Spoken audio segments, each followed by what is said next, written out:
Clama a mim e responder-te-ei, ensinar-te-ei coisas grandes e ocultas que não sabes. Jeremias 33, verso 3. Ministério Pão Vivo, direto ao assunto. Aquele assunto que tem grande relevância na nossa vida espiritual. Fazemos parte da igreja. Não estou dizendo de uma denominação. Fazemos parte da Igreja de Cristo. Igreja que tem o sentido de os chamados para fora. A palavra igreja, que vem do termo grego eclésia, quer dizer os chamados para fora. Mas chamados para fora de quê? É lógico, do mundo, do pecado. Na época já havia tantas organizações religiosas, não no sentido denominacional como hoje, mas havia, além do judaísmo, havia o paganismo. O judaísmo era a prática monoteísta, o povo de Deus. Israel, o povo escolhido, que dele viria mais tarde o Messias. Mas, num contraste a este povo que adorava um só Deus, haviam os pagãos, várias linhagens idolátricas. Então, a igreja é um povo chamado para fora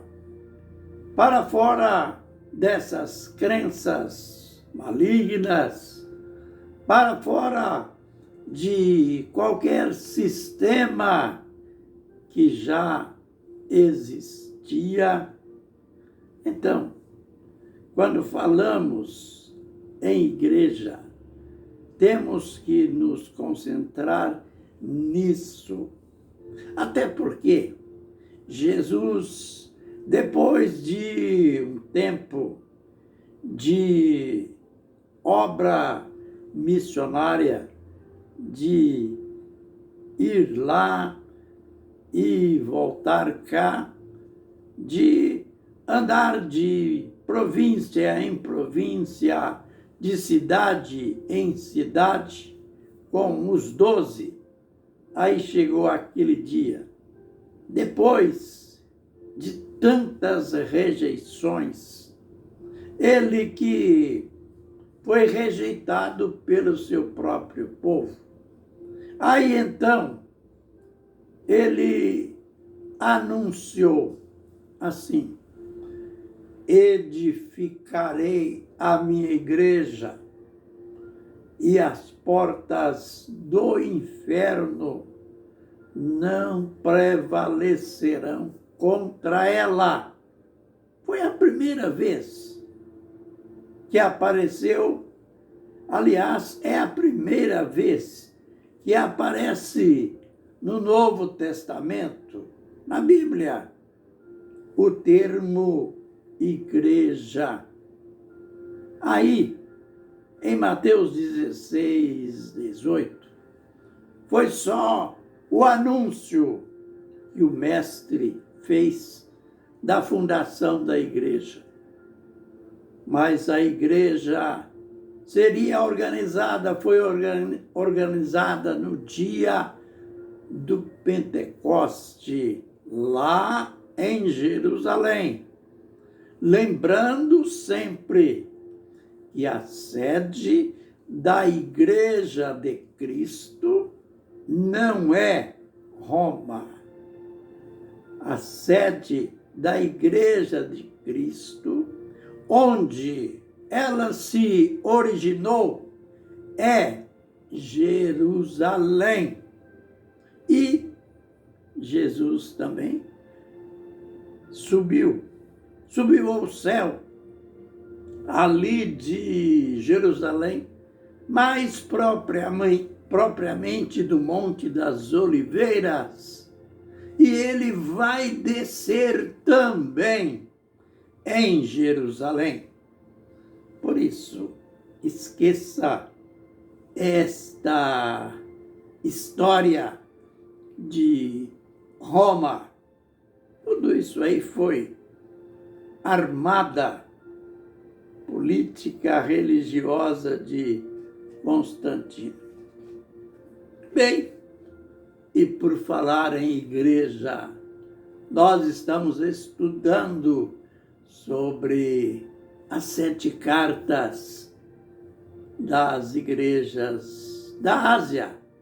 Aquelas cartas que o autor é o próprio Senhor Jesus Cristo e que ele ordenou a João lá na ilha de Patmos que escrevesse-as em livro e enviasse cada uma para cada cidade das 7, mas que, pelo contexto, a gente percebe que uma igreja leu a carta da outra.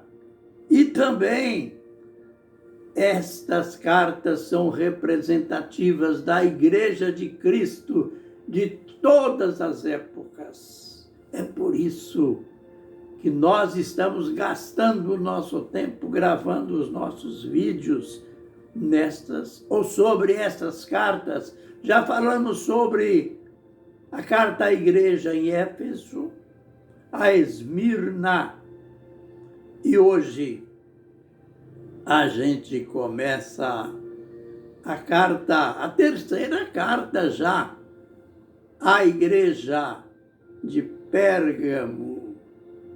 Nesta carta, o autor, Senhor Jesus Cristo, ele se identifica como aquele que tem a espada de 2 gumes. Lembrem que lá na ilha de Patmos, quando João teve a visão dele, viu o Senhor Jesus Cristo, ele tinha na sua boca uma espada de 2 gumes. Sabe o que quer dizer isto?